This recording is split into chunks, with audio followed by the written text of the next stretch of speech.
Historical perspective of special education. Prior to the 1800s, people with emotional or behavioral disorders were seen as being possessed. Many of these people were tortured, villainized, and excluded from society. In the early 1900s, children with disabilities were excluded from mainstream education and had to be sent to private schools or were institutionalized. In the latter part of the 1900s, people began to fight for their civil rights. This included people with disabilities who believed they deserved fair and equal education alongside their peers. The Individuals with Disabilities Act was passed, which granted rights to students with disabilities in the pursuit of an education. Students with disabilities are entitled to a free and appropriate education and an individualized education plan. What will my classroom look like? It is estimated that nearly 20% of the students in each classroom, depending on class size, will qualify for special education services. Most teachers will tell you that they would estimate that they have one or more students per class that display some of the traits of emotional behavior disorder in their classrooms. It is my experience that this is very much the case, and because of these high percentages, it is important to know the signs and symptoms of emotional and behavioral disabilities to determine if these students need services if they are all not already receiving them. Some of the traits you may see from students with emotional behavior disorders could be an inability to learn, unkind or unable to make friends, inappropriate behavior, depressed or unhappy moods. It is important as a classroom teacher to understand these traits to give the students the help that they desperately need to be successful in the classroom. As a classroom teacher, it is important to understand the characteristics of the different categories of disabilities to be able to help with the referral process and give helpful feedback to each student's IEP team. Also, as a classroom teacher, I have to understand that no two children have the same issues. And while we're just focusing on students with emotional behavior disorder, we've still got lots of different problems that each of them may have. How is eligibility determined? If a teacher suspects that a student is suffering from an emotional or behavioral disorder, it is important to initiate the referral process to determine if a student should be placed on an individual education plan. The process of determination varies from school to school, but in general, a team determines if the student is displaying behaviors which might need to be assessed. If so, then observations, behavioral checklists, parental input, special education testing, and evaluations will take place. Once all the information is gathered, a determination will be made by the student's IEP team. If it is decided that the student qualifies for special education services, then a plan will be formulated on how best to meet the needs of the student to help promote academic and social success. Assessment. The purpose of assessment is to ensure that students are learning and retaining the information that they have been taught. There are two ways that a student can be assessed, either formal or informal. And as you can see on your screen, you can see the differences in the two types of assessments and examples of each one. If a student is showing signs of emotional behavior disorder, there is a process that the teacher and parents must go through before the child can receive special education services and accommodations. First, the child must be referred. Once they're referred, the parents will receive notification and be asked for their consent to evaluate the child. Once consent is received, the child may be evaluated for an emotional behavior disorder. During this evaluation, the student may receive a functional behavioral assessment, and this assessment is developed to ascertain the purpose or reason for behaviors displayed. The student may also undergo testing and questioning from doctors, teachers, and the school psychologist to ensure the IEP team has the big picture of the child so he or she can receive the help they need. After the evaluation that is conducted, the IEP team comes together and prepares the IEP. If the child is eligible for services, they will discuss how the child will be placed in the least restrictive environment. Once the services have been decided, the team will write up the child's IEP and the parents will sign off saying it is okay for the child to receive the services on the document. After the parents agree to the services, the child's services will be implemented. The child will be monitored for progress and the services will be reevaluated and assessed at least once a year, and the student will be reevaluated every 3 years. At some point in your teaching career, you will be a part of an IEP team or other such meeting regarding an emotional behavioral disorder student or another types of special ed student. I have been fortunate to be a part of an IEP team this past year, and what was incredible to see the difficulties some of our students endure day in and day out, and how the team works tirelessly to provide the student with opportunities for him to be successful in the classroom. Our job as teachers is to fix, heal, teach, exemplify, and ultimately prepare our students for success in and out of the classroom. This is why we have frequent assessment. Intervention. After the establishment of an IEP or 504 plan, students with emotional behavior disorders often require an additional behavioral intervention plan to be added to the basic IEP 504 plan. Their main purpose is to support desired alternatives that will allow students to meet their needs and make the current misbehavior less prevalent or ineffective in meeting the student's needs. It is important to complete a functional behavior assessment to help the support team that is working to help the student be successful in the educational environment. Once the functional behavior assessment is completed, the information that is taken from it and other previous observations helps the IEP and 504 team begin the steps to create the effective behavioral intervention plan. These are the steps to creating a positive behavioral intervention plan.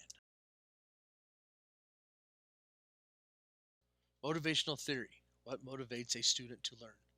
Motivational theory suggests there are two categories of motivation, intrinsic and extrinsic. Our ultimate goal for students is to have intrinsic motivation because it comes from themselves. However, there are many factors that stand in the way of that. Factors that can keep students from fulfilling this type of motivation can stem from home life, struggles in learning, or a dislike attitude towards education. In order for students to make that shift, these factors need to be accounted for and reversed. The biggest part to keep in mind with intrinsic motivation is that some students have this motivation because it is satisfying to them. How to achieve intrinsic motivation in students? Relationships. As discussed earlier, relationships need to be made with emotional behavior disorder students so they know you have their best interests in mind. Intrinsic motivation stems from the student doing what they enjoy because of the self satisfaction they get from accomplishing the task. In order for students who may not have a positive mindset of school or education to reach that self motivation, their ideas and attitudes towards school has to change. Building a relationship with these students allows the door of communication to open. You also need to allow students to be a part of creating the rules and expectations so they are invested and are more willing to follow them.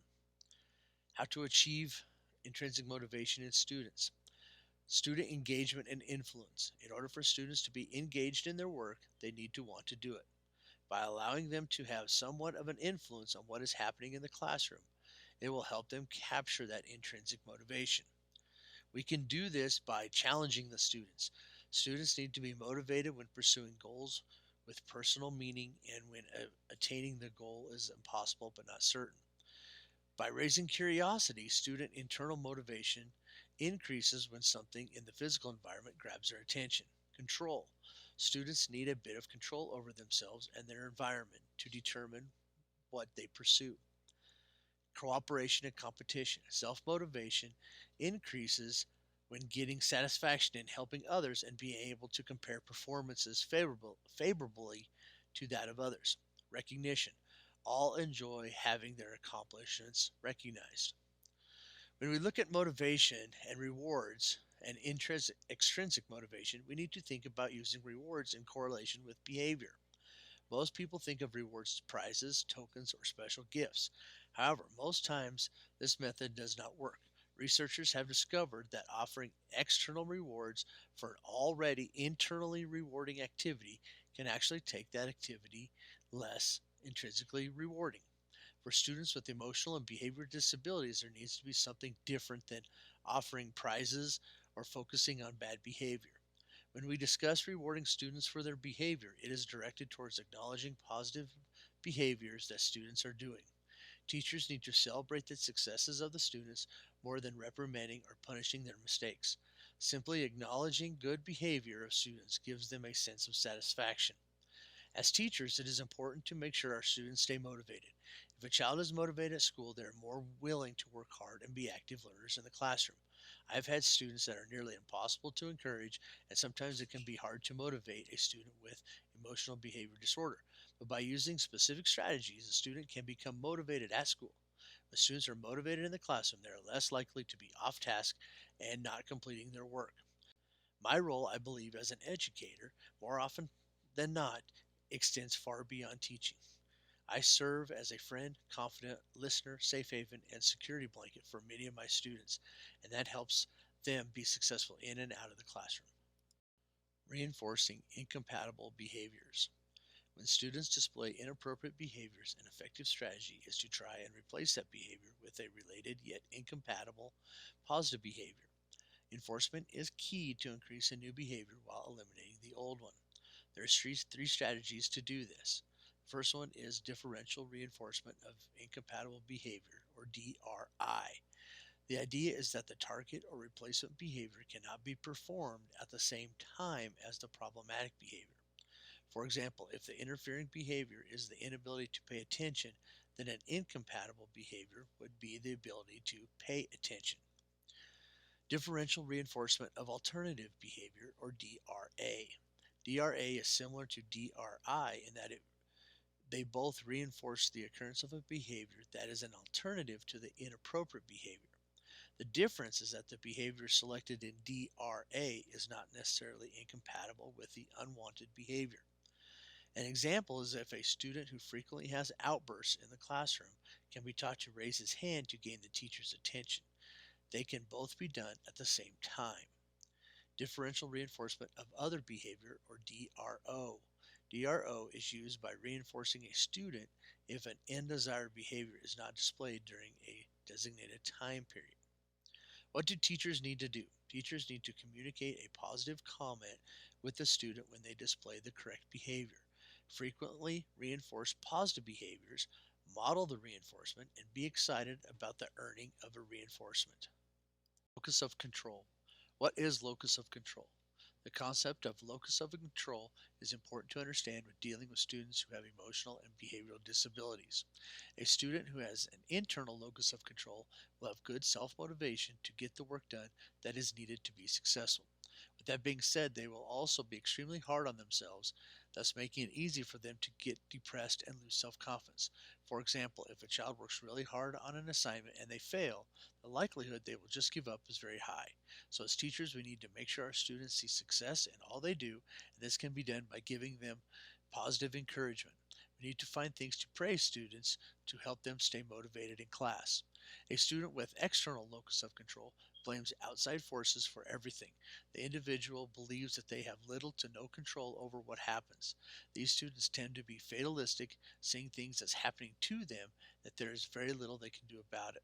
They are usually very accepting and passive when it comes to situations that they should be viewed as negative situations.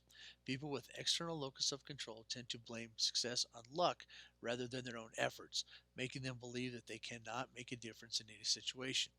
These students are going to be great team players but struggle with individual assignments. How does a student's locus of control affect how we teach?